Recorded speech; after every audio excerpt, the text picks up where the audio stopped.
future. We already really have. And that's what Cryon meant. This really is new.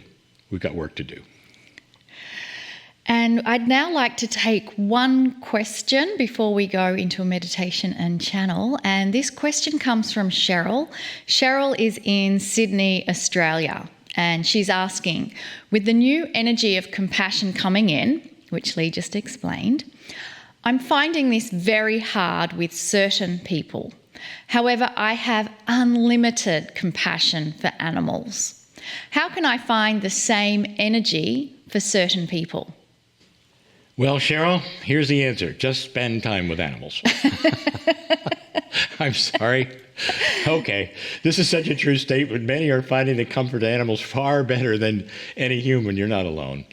My answer, perhaps overly simple, is to allow this known scenario of the unconditional love in an animal to be your model and your guide to those around you. So here it is. Regardless of how they react to it, or to you, these are the instructions that Cryon has given many, many times, and here it is. Love unconditionally the humanity around you, regardless of how they love you back.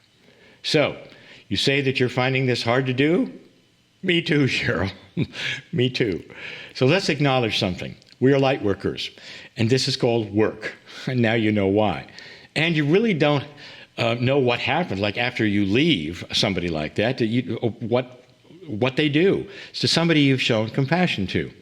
You may feel that they are totally ignorant of any kind of kindness, and perhaps a moron of compassion. Oh dear, oops, did I say that? That wasn't very loving. I got it, wasn't very loving.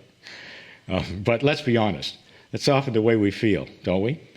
So if you have one of those days where anything kind you try to do just seems to hit a wall, just go home and give extra love to your animal in your life. Sometimes I think the animals are, these souls are here for exactly that, to help us during this shift. I think that's exactly right, Lee. And I've mentioned to you before that I struggled with humans on the planet because how bad they were behaving to our planet with all the environmental problems and everything else. And yet Cryon's words and messages completely changed my mind about all of it, and how we are here in a test of consciousness, and the planet knows this, and the planet is supporting us in this decision. Cheryl is so right, because I can't tell you the number of people who say, I fight myself all through work. When I come home to my animal, this is such a relief. They love me so much. And so it's a good question, but I really do feel the answer is correct. I think so too. And it's about having compassion for yourself in that moment. Yes. Because when you are with that certain person and you react, it's actually not about them. It's about you.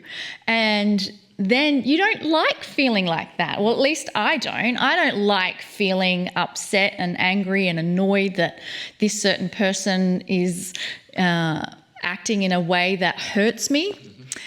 So it's, again, not about them, it's about us. And that's why the messages of Cryon are so impactful for me, because it takes you back to the core self, to know that it's not about them, it's about you. So with that, let's go into a meditation and hear a little more from Cryon. And I invite you to close those beautiful, precious eyes of yours and allow yourself this moment to be completely internal moment for you, free of distraction from anything that was happening during the day, and free of distraction from anything that is going to come after this program.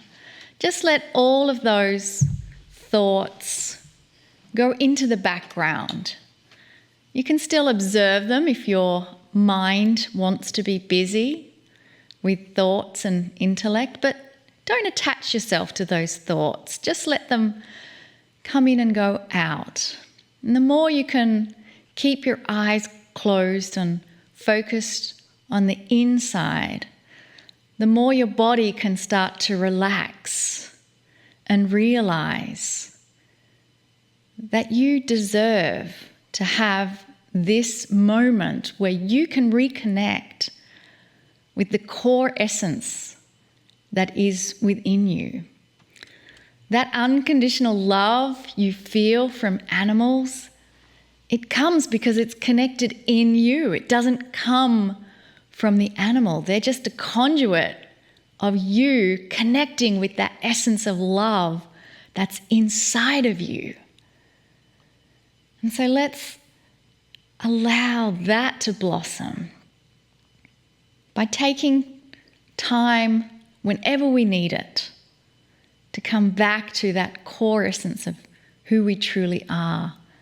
It can just simply be closing your eyes and doing deep breathing, and just remind yourself to do that regularly through the day if it's needed, particularly when you're with certain people that pull you away from that core source of love that's within you. And from this beautiful posture of love, let us now move into a channel from Cryon.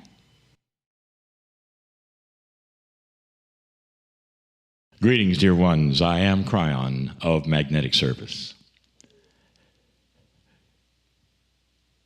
There are so many of you who have asked the question, how much influence do I have? And so many of you are asking about yourselves, not just the planet. Some who are esoteric thinkers say this: how much influence can I have as an old soul about the baggage I came in with? This is a subject, and it's all about what some are calling the Akashic. If you've not heard this before, it's a very popular subject these days, and even psychologists are beginning to realize that you come in with certain kinds of influences that are seeming to be baked into your consciousness, that they didn't come from anything you experienced on the planet. Somehow your personality comes in a certain way, and then it's also shaped by what you experience. If you're an esoteric thinker, if you believe perhaps in past lives, like 2/3 of the world does, you realize that there is a system called the Akashic record. What happens in certain past lives seems to then come in with you, and there's a reason. Some have called it karma, and we have told you before that this is something in this new energy that we've asked you to drop completely. It's no longer needed. But you still have that which is the Akashic. And the Akashic is what you have experienced in past lives that comes in with you. In the past, this has a reason, so that you will then settle it, or perhaps act on it, or do something different to dismiss it. That has been the thinking, and it's been for centuries. This has started to shift and change. There are those who would be critical of that statement and say, no, these are bases of some kind of axioms of esoterics. They never change. They do change, dear ones, because you change. If the energy of consciousness is becoming more benevolent and the shift on the planet is before you, do you see how that would then change how you learn and what you learn?